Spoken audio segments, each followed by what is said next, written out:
ఒకటే నిమిషం చెల్లి. థ్యాంక్ యూ అన్న.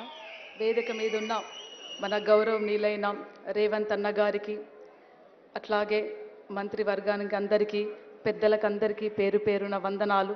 అట్లాగే మన అందశ్రీ అన్నగారి కుటుంబ సభ్యులకు అందరికీ కూడా వందనాలు తెలియజేస్తూ, వేదిక మీద ఉన్న అన్నలు, తమ్ముళ్ళు, కళాకారులు, అక్కలకు అందరికీ వందనాలు. అందశ్రీ అన్నగారు గద్దరన్న గారికి చాలా చాలా మనసుతో ఉన్న సంబంధం, కళారూపమైన సంబంధం, ఉద్యమ పూర్తి గురించి సంబంధం. అట్లాగే ఇద్దరు అప్పుడప్పుడు తమ సిద్ధాంతాల గురించి కూడా చర్చించుకుంటూ డిఫరెన్సెస్ మాట్లాడుకునేవాళ్ళు.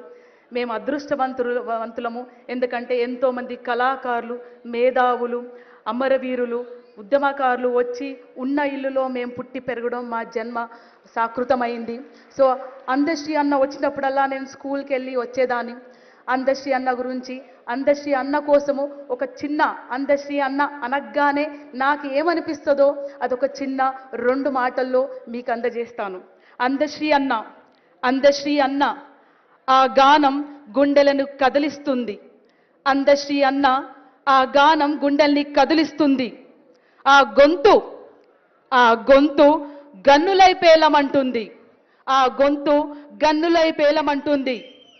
మొనగాడు ఎవడ్రా మొనగాడు, ఎవడ్రా మొనగాడు అంటూ ప్రశ్నించినప్పుడు, ఎవడ్రా మొనగాడు అన్నప్పుడు ప్రశ్నించినప్పుడు మనసులోంచి, ఈ మనసులోంచి, ఈ మనిషిలో ఒక మనసున్నది, ఈ మనిషిలో ఒక మనసున్నది, ఈ మనిషిలో ఒక మానవత్వం ఉన్నది అని నిజంని వెలిగింపజేసిన అందశ్రీ అన్న వెలుగుని ఎప్పుడు వెలిగిస్తూనే ఉంటాము.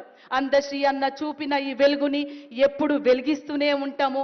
అందశ్రీ అన్న వెలుగు ఎప్పుడు వెలుగుతూనే ఉంటుంది. అందశ్రీ అన్న గారికి జోహార్లు, జోహార్లు. Thank you. పెద్దలు, గౌరవనీయులు అన్న నరసింహులు అన్న మన్నించాలి. ఒకసారి నమస్కారం పెట్టి ప్లీజ్.